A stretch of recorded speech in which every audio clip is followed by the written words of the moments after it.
এত হরিনাম হচ্ছে কলিযুগে ঠিক, কিন্তু বাবা আমাদের পাপ কাটছে না বাড়ছে? বাড়ছে না কমছে? বাড়ছে না বাবা, কমছে কই? পাপ কিন্তু আমাদের বেড়ে যাচ্ছে, কমছে না। কেননা সেই শুদ্ধ আচারে আমরা নামটা করতে পারছি না বাবা। পাচ্ছি কি? সেই নিয়ম বিধি মেনে আমরা নাম করতে পারছি না, তাই আমাদের পাপটা বাড়ছে আর কমছে না। ভগবান বললে ভুলে যাও ঐশ্বর্যের কথা, দক্ষিণে ঐশ্বর্য বামে মাধুর্য। মাধুর্য রসের মধ্যে আগে ডুবে যাও যদি ভগবানকে পেতে চাও। ভগবান কি বলেছে? আমি অর্থ চাই না, আমি বিষয় চাই না, গাড়ি চাই না, বাড়ি চাই না, ভালো ফল দিয়ে আমাকে ডাকতে হয় না, ভালো মিষ্টি দিয়ে আমাকে ডাকতে হয় না। একটু প্রেম ভক্তি দিয়ে যে একবার দুটি বাহু উত্তোলন করে আমায় নাম ধরে ডাকে, আমি কি করি? সেই ভক্তের হৃদয় মন্দিরে প্রবেশ করি। নিতাই গৌর হরি হরি বল। একটু প্রেম ভক্তি দিয়ে বাবা ডাকতে হবে, অন্য কিছু নয়। আমি করি, আমি পারি, আমি দিয়েছি ভগবানকে, বাবা এই কথাটা ভুল। আমি কি করতে পারি? সবই তো তাহার ইচ্ছা। তিনি আমাদের যেমন ভাবে রেখেছে আমাদের তেমন ভাবে চলতে হচ্ছে। তিনি যে পথে আমাদের নিয়ে যায় আমরা সেই পথে যাই বাবা। আমার কিছু করার ক্ষমতা আছে? তিনি তো এই ত্রিভুবনের মধ্যে শ্রেষ্ঠ মালিক, তিনি যাহা করাবে তাই করতে হবে আমাদের। তাই একটা ছোট্ট করে শ্যামা সঙ্গীতের মাধ্যমে কথাগুলো কি বলেছেন বাবা লক্ষ্য করুন। আমি করি, আমি পারি ভুল, ভগবানের সঙ্গে আমরা ছলনা করি। হে দয়াময়, যদি আমার ছেলেটা ফার্স্ট হয় কিংবা পাস করতে পারে, চাকরি পেতে পারে, তাহলে আমি 5 কেজি বাতাসা দেবো তোমায়। ছলনা নয় বাবা। যে ভগবান আমাদের দিল তার সঙ্গে আমরা ছলনা করি। আমার ছেলেটা চাকরি পেলে তোমায় দেবো, নইলে দেবো না। যদি তুমি দাও তোমাকে দেব। তো তাহার ইচ্ছা সবই তিনি যেমন করে আমাদের চালায় আমাদের তেমন ভাবে চলতে হয়। তাই কি বলছে দেখো, আমি যন্ত্র তুমি যন্ত্রী, আমি ঘরে তুমি ঘরণী, আমি রথ রাধে রাধে তুমি রথী, যেমন চালা তেমনি চলি, সকলে তোমার ইচ্ছা। ইচ্ছাময়ী তারা তুমি, তোমার কর্ম তুমি করো, লোকে বলে করে আমি সকলই তোমার ইচ্ছা। ইচ্ছাময়ী তারা তুমি, তোমার কর্মে তুমি করো মা, লোকে বলে করি আমি, সকলই তোমার ইচ্ছা।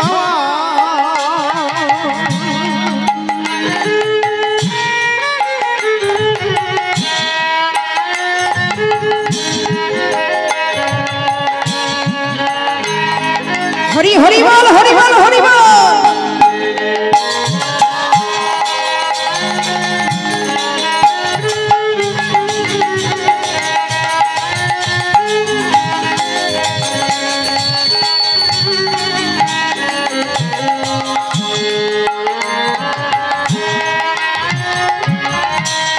কি বলছে? আমি ঘর, আমি যন্ত্র তুমি যন্ত্রী, আমি ঘর তুমি ঘরণী, আমি রথ তুমি রথী, যেমন চালাও তেমনি চলি। এই যে দেহ রথখানা আমাদের ভগবান দিয়েছে বাবা, তিনি যেমন ভাবে চালিয়ে নিয়ে যায় আমাদের তেমন ভাবে চলতে হয়। আমি করি, আমি পারি, এটা ভুল, এটা অহংকার। তাই ভগবান বললে যে অহংকার করে, সেই অহংকারের মধ্যে আমি থাকি না। আমি কোথায় যাই? যেখানে মাধুর্য রস প্রেম ভাব থাকে, আমি তার মধ্যেই বিরাজ করি। তাহলে সকলই তাহারও ইচ্ছা, ইচ্ছাময়ী তারা তুমি, তোমার কর্ম তুমি করো, লোকে বলে আমি করি। সব তো তুমিই করাও, তুমি যেমন ভাবে চালাচ্ছ আমরা তেমন ভাবে চলছি। তাহলে বাবা তিনি কি বলেছে? ঐশ্বর্যের মধ্যে আমি যাই না, আমি মাধুর্যের মধ্যে বিরাজ করি। মাধুর্য দক্ষিণে আমাদের ঐশ্বর্য, বামে থাকে মাধুর্য। তাই ঐশ্বর্যের মধ্যে যে ডুবে থাকে সে ভগবানকে কোনোদিন পেতে পারে না।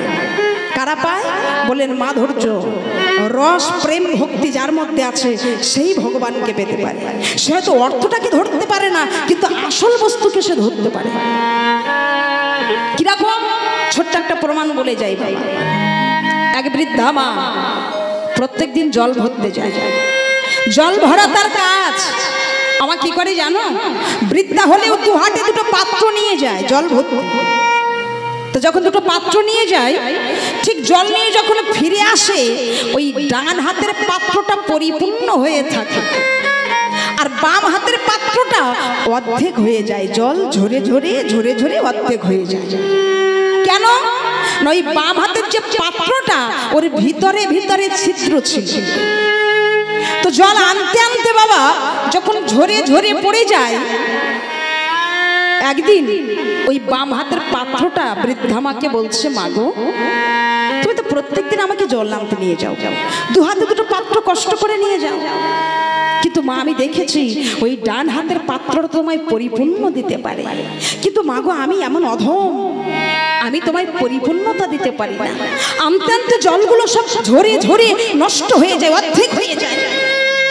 মামা তুমি কেন কষ্ট করে আমাকে নিয়ে যাও? তখন বৃদ্ধা মা বলছে, শোন, আমি জানি তোর জলটা অর্ধেক হয়ে যায়, তুই ধরে রাখতে পারিস না, জেনেও আমি তোকে নিয়ে যাই। কেন নিয়ে যাই জানিস? এজন্য আমি তোকে নিয়ে যাই, আমি যখন জল ভরে আসি, আসার সময় ওই যে জলগুলো ঝরতে ঝরতে আসে না, ওই জল ঝরে পড়ে যায় বলে আমি কি করেছিলাম, ওই মাটির উপরে কিছু ফুলের দানা ছড়িয়ে দিয়েছিলাম। দেখুন বাবা, মাধুর্য কি করে গোবিন্দ চরণে বিকিয়ে দিতে পারে। তো বলছো যখন দানা ছড়িয়ে দিয়েছিলাম, আর ওই প্রত্যেক দিন জল আনার সময় যে জলগুলো ঝরে ঝরে পড়ে যায়, ওই মাটিটা জো হয়ে হয়ে ছোট্ট ছোট্ট ফুলের চারা হয়েছে। আর যখন ফুলের চারা হয়েছে, প্রত্যেক দিন জল পড়ে পড়ে পড়ে পড়ে কত সুন্দর বড় বড় গাছ হয়েছে। আর যখন গাছগুলো হয়েছে, দেখো কি সুন্দর ফুল প্রস্ফুটিত হয়েছে। ওই ফুলগুলো নিয়ে আমি কি করি জানো? আমি প্রতিনিয়ত এই ফুল তুলে গিরিধারীর সেবায় নিযুক্ত করে দিই। তাহলে বাবা এখানে বোঝা গেল কি, ঐশ্বর্য ভগবানকে কিছু দিতে পারে না, সে শুধু ধরে রাখতে পারে। আর মাধুর্য কি করে? ধরে রাখতে না পারলে, অর্থ না ধরতে পারলে সে বিকিয়ে দিতে পারে।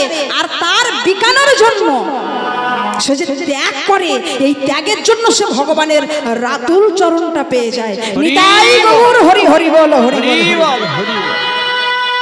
তাহলে ভগবানের চরণ পেতে গেলে বাবা একমাত্র ত্যাগ না করতে পারলে কিছু হবে না। তাই মহাজন বললে এই হলো আমাদের কৃষ্ণ সেবার জন্ম, ভগবানকে ডাকার জন্ম। 84 লক্ষ জনই ভ্রমণ করে মানব জন্ম পেয়েছি বাবা, বড় দুর্লভ জন্ম। এই জন্মের উপরে আর কোনো জন্ম হয় না।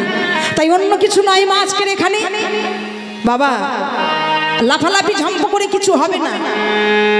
আমাদের একটাই কারণ কি, কলিযুগের ভগবানকে আমরা ডাকবো প্রাণ ভরে। যে কলিযুগের ভগবানের নাম করলে আমরা সবাই মহা মহা পাপ হতে মুক্তি পেয়ে যাব। চলুন আজকে শ্রীরাম নদিয়া নবদ্বীপ ধামে আমরা উপস্থিত হয়েছি, তাই সবাই মিলে সেই ভগবানের নামে একগ্রচিত্ত শ্রবণ করব। ও মায়েরা সবাই মিলে বাহু তুলে জয়ের ধ্বনি, তাই তো? আর বাবারা বদন ভরে হরি বল দুটি বাহু তুলে, এছাড়া অন্য কিছু নয়। এটা আমার জন্য নয়, কিন্তু এটা সবার ভালোর জন্য, এটা তার ব্যাংকে ফিক্সড হয়ে থাকবে। ভগবান বলে, কোনো হরিবাসরে বসে কোনো ভক্ত যদি আমার জন্য এতটুকু করে, যে আমার জন্য এতটুকু করে আমি তাকে এতটা দিই, মিথ্যা নয় কিন্তু বাবা, কথাটা মিথ্যা নয়। ভগবান বলে যে আমার জন্য এতটুকু করে আমি তাকে এতটা দিই, কথাটা সত্য, মিথ্যা নয়। ছোট্ট করে বলে যাই বাবা, ভক্তের ভগবানটা কিরকম। এই যে আপনারা কষ্ট করে কীর্তন শুনছেন বসে বসে, আমার কমিটি দাদা ভাইরা এত কষ্ট করে হরিবাস নির্মাণ করেছে, এত পরিশ্রম করেছে, আর কি কোনো ফল নেই বাবা? ফল আছে। এ জন্মে নাই হলো, পর জন্মে নাই হলো, তারপর জন্মে নাই হলো, এক জন্মে নাই, এক জন্মে ভগবানকে এই দান দিতেই হবে, যাওয়ার রাস্তা নেই বাবা। তাই ভগবানের জন্য যে এতটুকু করে, ভগবান তার জন্য এতটা করে।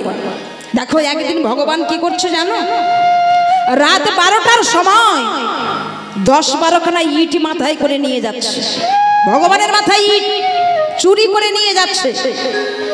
তো যখন ভগবান 10-12খানা ইট চুরি করে নিয়ে যাচ্ছে, মনে মনে ভাবছে রাত 12টার সময় যাচ্ছি, গভীর রাত্রে যেন কেউ দেখতে না পায়। ও বাবা, বলতে না বলতে সেই দুমুখো ঢেকি নারদের সঙ্গে দেখা হবে না। নারদ দেখতে পেয়েছে, ও সর্বনাশ, ভগবানকে বহু ডিজাইনে দেখেছি, এমন ডিজাইনে তো দেখিনি। হ্যাঁ, তো বলে একবার জিজ্ঞাসা করি ঠাকুরের কাছে। নারদ পিছন থেকে ডাক দিয়েছে, ও ঠাকুর, রাধে রাধে। ভগবান চোখ করলেন, এত রাত্রে কে আমায় নাম ধরে ডাকলো। পিছন দিকে ফিরে দেখে সেই দুমুখো ঢেকি নারদ। ভগবান বলে, সর্বনাশ, আজকে তো অলরেডি সাপ্লাই করবে কথা। ভগবান দাঁড়িয়ে আছে চোরের মতো। নারদ এসে জিজ্ঞাসা করছে, ও ঠাকুর, তোমার মাথায় ইট কেন গো, ইট? ভগবান বলছে, নারদ তোমাকে বলছি, তুমি যেন কাউকে বলে দিও না। শোনো, এই বনের মাঝে আমার একজন ভক্ত বাস করে, সদা সর্বক্ষণ হরি গুণগান করে, নয়ন জলে ভেসে যাই, তার ঘর বাড়ি কিচ্ছু নাই। তাই আমি ভেবেছি ওই ভক্তকে ছোট্ট করে একটা ঘর বানিয়ে দেব। রাধে রাধে। নারদ বলে, সে কি কথা, ভগবান ভক্তের জন্য ঘর বানাবে? তা কিরকম ভক্ত, আমাকে তো পরীক্ষা করতে হয়। আমি জানি এই জগৎ সংসারে আমার মতো ভক্ত আর কেহ নাই, সদা সর্বক্ষণ আমি বিনা বাজিয়ে হরিগুণ গান করি। আর ভগবান বলে, আমার চেয়ে বড় ভক্ত নিজে ঘর বানাইয়ে দেবে। তা নারদ বলছো, ও ঠাকুর, ভালো কথা, তুমি ভক্তের জন্য ঘর বানাবে, তা তুমি দিবাই গেলে না কেন? রাত 12টার সময় যাচ্ছ কেন? ভগবান বলছে, শোনো নারদ, আমার তো ইট ভাটা নাই, তাই পরের ইট চুরি করে নিয়ে যায়। রাধে রাধে। ভেবেছো কেমন ভক্ত হলে ভগবান সেই ভক্তের জন্য চুরি করতে পারে? বাবা, ভক্ত হওয়া বড় তো শক্ত ব্যাপার বাবা। ভক্ত সেই হতে পারে যে মাথাটা নুমিয়েছে গোবিন্দ চরণে। লক্ষ্য করবেন বাবা, যখন গঙ্গাপুত্র ভীষ্ম ষড়াই সঞ্চয় ছিল, তার দেহটা ছিল উপরে, হাজার হাজার বাণের উপরে বিঁধেছিল, কিন্তু মাথাটা কোথায় ছিল বলুন তো? বিশ্বদেবের মাথাটা কোথায় ছিল? নিচের দিকে। রাধে রাধে। বলেছে, এই জগতে যে মাথাটা কৃষ্ণ গোবিন্দ চরণে নত করতে পেরেছে, একমাত্র সেই আমার অনাদি রাধি ভগবানের কৃপাটুকু পেয়েছে। নিতাই গৌর হরি হরি বল, হরি বল। তাকে পেতে গেলে বাবা আগে তার চরণে মাথাটা নত করতে হবে।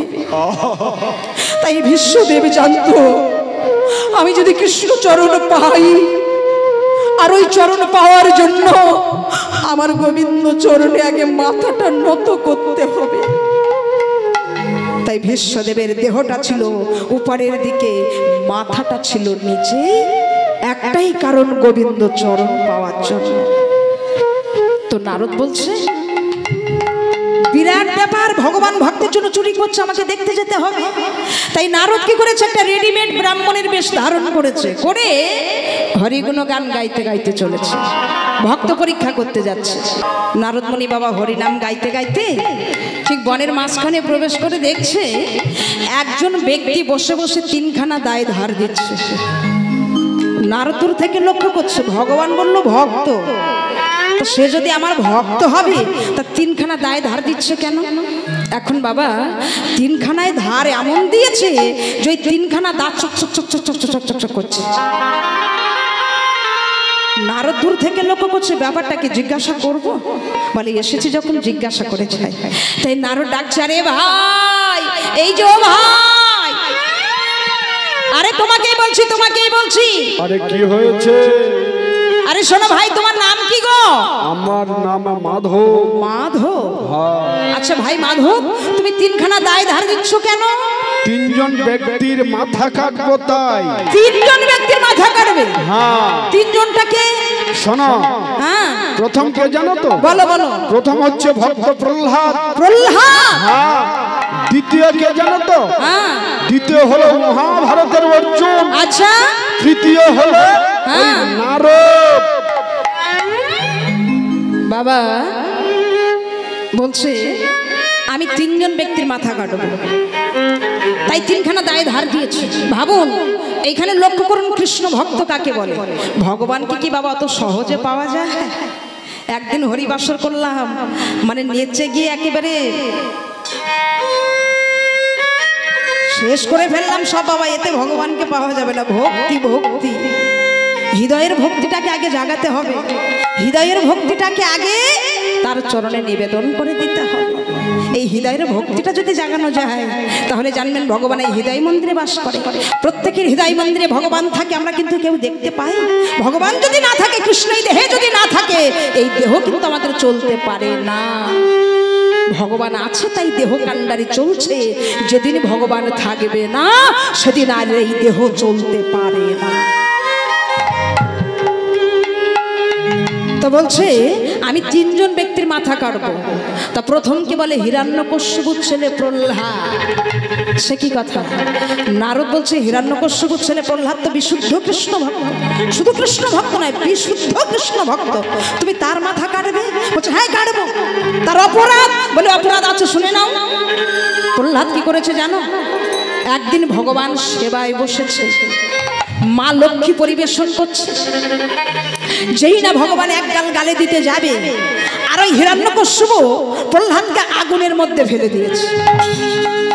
যেই না আগুনের মধ্যে ফেলে দিয়েছে, আর প্রহ্লাদ আগুনের মধ্যে থেকে কৃষ্ণ দয়াময় বাঁচাও, দয়াময় বাঁচাও,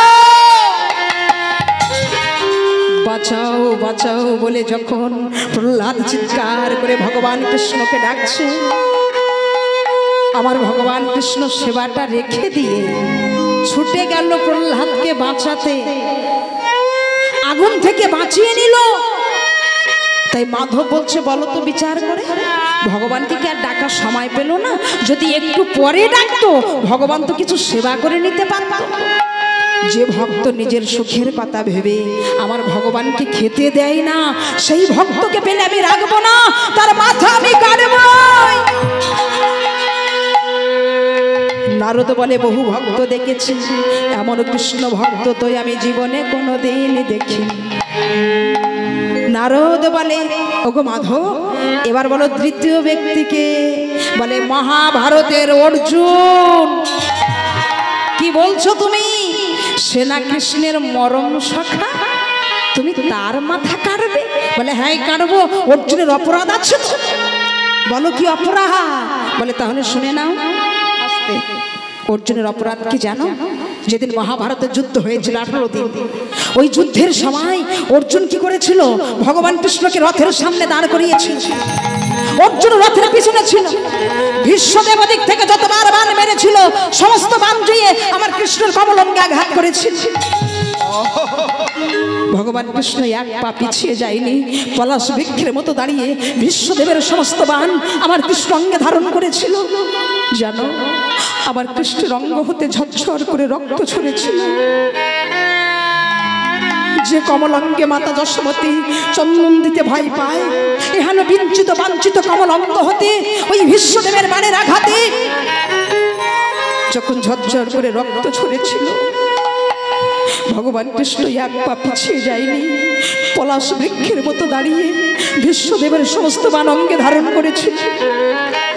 তাই আমি ভেবেছি, যে ভক্ত নিজের সুখের কথা ভেবে ভগবানের অঙ্গ হতে রক্ত ঝরায়, সেই ভক্তকে পেলে আমি রাখবো না, তার মাথা আমি কাটবই। নারদ ভাবছে কি সর্বনাশ, বহু ভক্ত দেখেছি, এমন ভক্ত দেখিনি। তাই নারদ বলছে আচ্ছা ভাই, দুজনের কথা শুনলাম, তিনজনটাকে? নারদ ভাবছে পরিচয় তো গোপন করেছে, চিনতে পারবে না। তিনজনটাকে? বলছে তিনজন হলোই নারদ। যেই বলেছে বাবা 10 পা পিছিয়ে গেছে না। হরি নাম কৃষ্ণ নাম বড়ই মধুর, আর যে জন দেখো কৃষ্ণ ভজে আমার সে বড় চতুর। যারা হরি নাম কৃষ্ণ নাম ভজন করে তারা বড় চতুরানী হয়। তাই নারদ ভাবছে নাম বলেছি কি হয়েছে, পরিচয় তো দিইনি, আমার তো চেনে না। তা নারদের অপরাধটা শুনে যায়, বলে নারদের অপরাধ কি গো? ওই নারদকে পেলে এক জায়গায় কাটবো না, বলে ওটা বড় বদমাইশ। ওই নারদকে পেলে আমি 3 জায়গায় কেটে নেব। রাধে রাধে। নারদ বলে সর্বনাশ, তা পরিচয় তো গোপন করেছে, চিনতে পারবে না, তো অপরাধটুকু শুনে যাই। বলে শোনো ভাই, ওই নারদের অপরাধটাকে একটু বলো, তাড়াতাড়ি বলো। তা বলছে নারদের অপরাধ কি জানো? ওই নারদের করে একটা বীণা যন্ত্র আছে না, সদা সর্বক্ষণ বীণা বাজিয়ে গান করে, ভগবানকে ঘুমাতে দেয় না, একটু বিশ্রাম নিতে দেয় না, একটু খেতে দেয় না। তাই যে ভক্ত সবসময় নিজের সুখের কথা ভাবে, ভগবানকে শান্তিতে থাকতে দেয় না, সেই ভক্তকে পেলে তার মাথা আমি রাখবো না, তার মাথা আমি কাটবই। নারদ কথা শুনে ছুটে ভগবানের কাছে গেছে, বলে ও ঠাকুর মাথাটা নিচু করো। বলে কেন? আর 5খানা ইট আমি মাথায় তুলে দিই। কেন জানো? বহু ভক্ত দেখেছি, এমন ভক্ত দেখি বাবা, এমন ভক্ত নইলে কি কৃষ্ণ প্রেম কারো ভাগ্যে হয়?